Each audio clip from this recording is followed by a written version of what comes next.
So hello and नमस्ते everyone, welcome to coins blogs. म छु तपाईहरुको साथमा शैलेश सुनवार। अनि आज चाहिँ हामी अनबक्सिङ भिडियो बनाउँदै छौं जुन चाहिँ हाम्रो ल्यापटपको छ।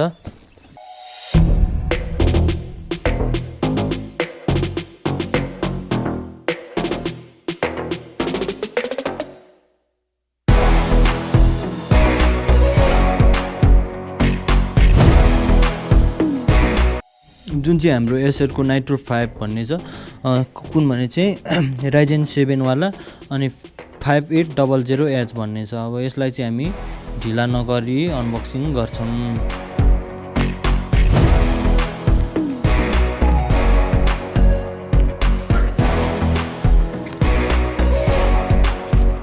यो चाहिँ दुईटा बक्समा आएको हुन्छ, यो बाहिरको भयो, यो भित्र चाहिँ अनि यस्तो हुन्छ।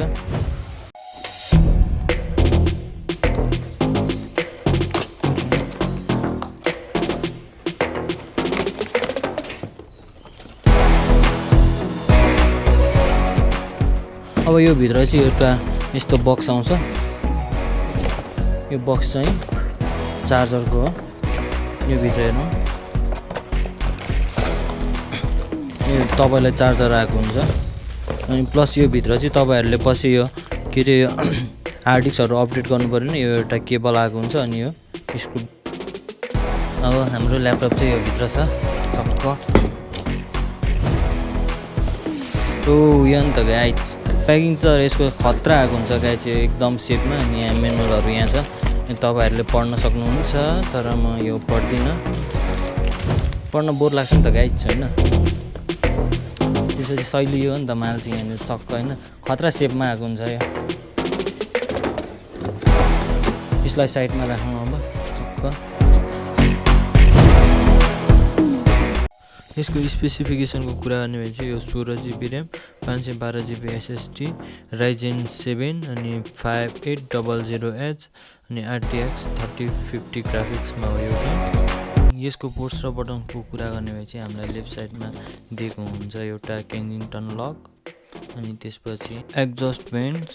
त्यसपछि तपाईहरुले पाउनुहुन्छ यहाँ RJ45 पोर्ट, दुईटा USB टाइप A पोर्ट, एउटा 3.5mm को अडियो ज्याक। त्यसैगरी राइट साइडमा पनि एउटा एक्जस्ट भेन्ट, त्यसपछि एउटा HDMI पोर्ट, अनि एउटा USB टाइप C, अनि एउटा USB टाइप A पोर्ट पाउनुहुन्छ। पछाडिको साइडमा चाहिँ देख्नुहुन्छ तपाईहरुले चार्जिङ पोर्ट। अनि यो चाहिँ गाइस यो वारेन्टीको हो, तपाईहरुले यो चाहिँ नगएको राम्रो। यो वारेन्टी चाहिँ पछि यहाँ चेक गर्छ के, त्यही भएर यो वारेन्टीको भयो। अनि चाहिँ यहाँ चाहिँ एसरको यो छ सिरियल नम्बरहरु भयो यहाँनेरि। अब चाहिँ यो ल्यापटप अन भइसकेपछि तपाईले देख्नुहुन्छ यहाँ नाइट्रो सिन्स। यो प्रेस गर्नु भयो भने चाहिँ तपाईले यहाँनेर यो CPU र GPU को परफर्मेन्स बढाउन सक्नुहुन्छ। त्यसपछि लगेर यो RGB लाइटहरु कन्ट्रोल गर्ने। अनि तपाईले यदि हेभी कामहरु गर्नु भएको छ भने चाहिँ यो फ्यानको स्पिडहरु बढाउने तपाईले यहाँबाट गर्न सक्नुहुनेछ। त्यसपछि तपाईले दिनुहुन्छ यहाँ RGB लाइट। यो चाहिँ खासै यो गेमिङ ल्यापटप भएको कारणले यो गेमिङको एउटा भाइब्स दिनको लागि चाहिँ यो बनाएको छ। यसको चाहिँ एउटा यो खतरा हो। अनि अरु चाहिँ त्यस्तै, तर यो मैले चाहिँ यो गेमिङको लागि नभएर यो चाहिँ म चाहिँ भिडियो एडिटिङको लागि किनेको। अब गेमिङ पनि हुन्छ होला सायद, अब यसको चाहिँ राम्रो छ भनेर किनेको। अब यसको अल ओभरअल परफर्मेन्स हेर्दा चाहिँ अब नट ब्याड है। त्यही पनि मैले चाहिँ यो प्रिमियर प्रो चलाएको थिएँ 5-6 घण्टा जति। त्यसमा चाहिँ मेरो यो दुई ताल चाहिँ कस्तो भनेपछि ह्याङ भयो के, कस्तो भने चाहिँ केही पनि नचल्ने, केही पनि टच नहुने, त्यही भएर अनि अफै गर्नुपर्ने भएको थियो। अनि ब्याट्रीको कुरा गर्ने हो भनेदेखि चाहिँ 2 देखि 2.5 घण्टासम्म दिन्छ है यसले।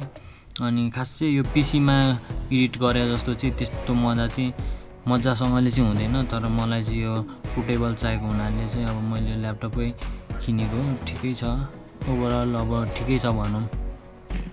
यदि तपाईहरु पनि ल्यापटप लिने सोचमा हुनुहुन्छ नि, तपाईहरुको लागि यो चाहिँ एउटा बेस्ट अप्सन हुन सक्छ।